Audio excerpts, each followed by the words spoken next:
Syria से लाखों लोगों का पलायन जारी है और ये वो लोग हैं जो अब सीरिया छोड़कर शांति और सुरक्षा की तलाश में न मालूम कहां जाएंगे।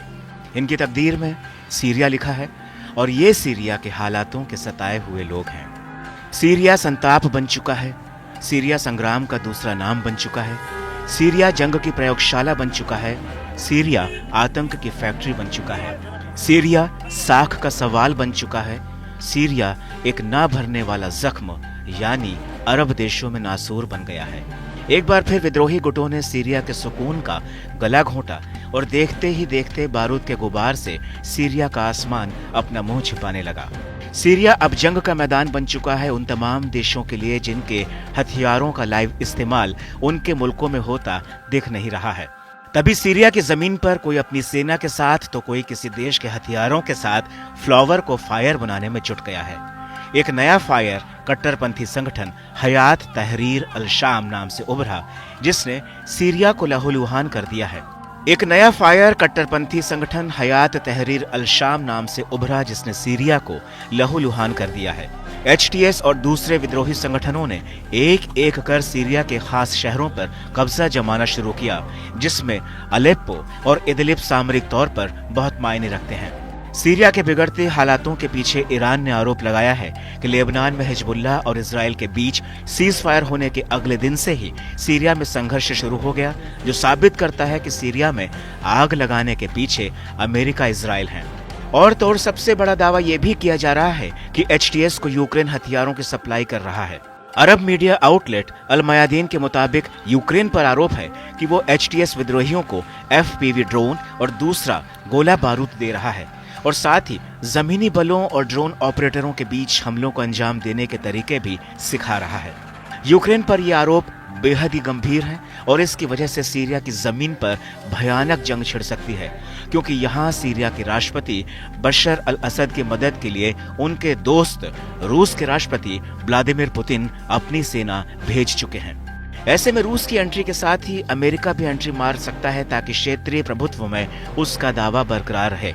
तो वहीं दूसरी तरफ ईरान, इराक और अरब देशों के मिलिशिया फाइटर ग्रुप बशर अल असद के समर्थन में जंगे मैदान में हैं, तो दूसरी तरफ इजराइल सीरिया में भी हिजबुल्लाह लड़ाकों पर हमले कर रहा है जो बशर अल असद के समर्थक माने जाते हैं।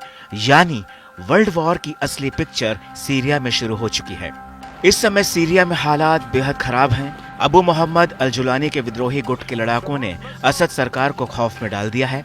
एचटीएस ने जिस तरह से सीरिया के दूसरे बड़े शहर अलेप्पो पर कब्जा किया, उससे सीरिया के साथ साथ रूस और ईरान भी हैरान रह गए। सीरिया के हालातों को देखते हुए उसके सबसे करीबी सहयोगी ईरान ने भी सेना भेजने का ऐलान कर दिया है। ईरान को बस एक ऑफिशियल लेटर की दरकार है ताकि वो ये कह सके कि उससे मदद मांगी गई तो उसने सेना भेजी। लेकिन अब सबसे बड़ा खेल होने ये जा रहा है कि तुर्की भी सीरिया में दखल दे रहा है। तुर्की के राष्ट्रपति रेसेप एर्दोगन अपने देश के लिए मौके तलाश रहे हैं। उनकी नजर में तुर्की में सीरियाई शरणार्थी संकट और कुर्दों के खतरे से निपटने का ये सबसे माकूल मौका है, क्योंकि तुर्की में अभी 32 लाख सीरियाई शरणार्थी रह रहे हैं जो कि तुर्की के लिए बड़ी समस्या बन चुके हैं। लेकिन सीरियाई राष्ट्रपति बशर अल असद ने एर्दोगन की मदद की पेशकश को ठुकरा दिया है। सबसे बड़ी बात यह है कि हयात तहरीर अल शाम यानी एचटीएस के साथ तुर्की का रिश्ता पुराना है। एचटीएस काफी समय तक सीरिया में अल-कायदा की एक ब्रांच हुआ करता था।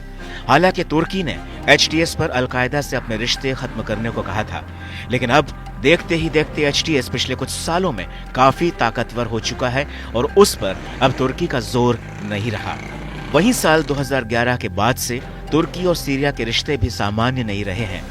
बहरहाल मिडिल ईस्ट में जंग का दौर थमता नहीं दिख रहा है। इजराइल हमास से शुरू हुई लड़ाई लेबनान में हिजबुल्लाह के गढ़ से गुजरते हुए सीरिया को छूकर ईरान के दिल दिमाग में उतर चुकी है और अब सीरिया का ये नया सिविल वॉर दुनिया के लिए महासंकट है, क्योंकि महाशक्तियों का यहाँ ईगो क्लैश कहीं सीरिया को कब्रिस्तान न बना डाले।